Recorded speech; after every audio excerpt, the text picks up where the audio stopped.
Alors, pourquoi mon conjoint ne se sent pas aimé?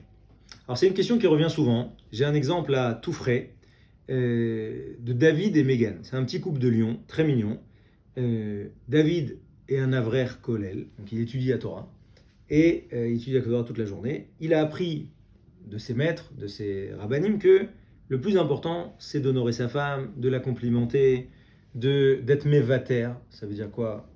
de, de, de s'annuler. C'est-à-dire qu'elle a besoin de quelque chose, de lui dire il n'y a pas de problème, alors d'annuler sa soirée, d'annuler son.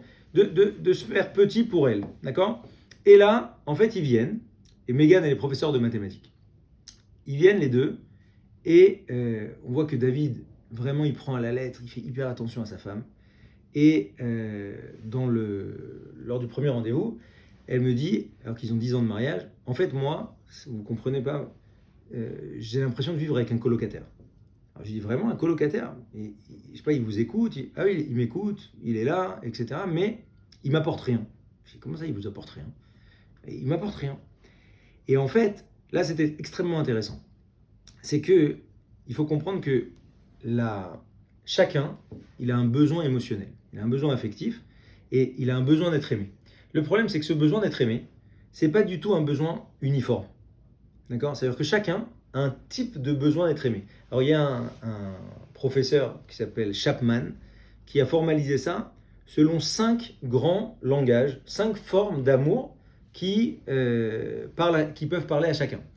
Et du coup, toute la problématique, c'est que si je parle une langue d'amour avec quelqu'un qui ne la comprend pas, eh ben, je peux parler très longtemps. C'est exactement comme mettre du diesel dans dans une voiture à essence. Donc du coup, quels sont les 5 grands langages?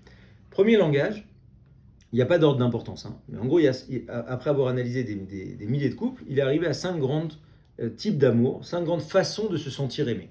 La première façon, c'est les paroles encourageantes, les compliments. D'accord? Deuxième façon, les cadeaux. On m'offre quelque chose, donc on pense à moi, donc on m'aime. Troisième langage, les services rendus. C'est-à-dire quoi? Le fait que la personne, je peux compter sur elle, il fait les courses, il nettoie la voiture, il fait exactement ce qu'il faut, et ça me remplit. Quatrième forme de langage, les moments de qualité. C'est-à-dire que on n'est pas toujours ensemble, mais quand il y a des moments, tous les mois, tous les 2 mois, où on va se faire des grandes balades, où on part 2 jours quelque part, où on se fait une nuit entière à parler. Et ça, c'est des moments de qualité. Et le dernier langage, c'est le langage du toucher. La tendresse, les câlins et tout ce qui a trait à l'intimité.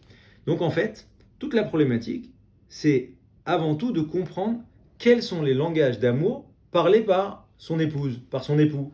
Du coup, dans notre cas de David et Meghan, on avait une Meghan extrêmement stressée, extrêmement structurée, et en fait, on s'est aperçu très vite que son langage d'amour, c'était les services rendus. Donc en vérité, le fait d'être toujours à ses petits soins, de lui parler, de s'annuler pour elle, etc., ça lui faisait absolument rien. Pour elle, c'est un colocataire, parce que elle, ce qu'elle avait besoin, c'est que les enfants soient changés à 7h10, que la voiture, elle soit mise en route, que l'essence soit mise chaque semaine, tel jour, etc., etc. Et en fait, c'était ça, sa forme d'amour. Et donc, du coup, David, une fois qu'il a compris ça, eh ben, il a rempli le réservoir émotionnel de Meghan selon son besoin. Et en 2-3 séances, on a réglé des années de disputes pour rien. C'est-à-dire qu'on est passé du colocataire à Meghan qui s'est sentie aimée enfin dans son couple. Donc en fait, ça tient à pas grand-chose, mais c'est critique. Ces histoires de langage d'amour, c'est critique. Donc il faut impérativement faire ce travail pour savoir comment remplir l'autre. Ça, c'est déjà une des choses qu'on fait au centre de la famille juive et qui apporte beaucoup.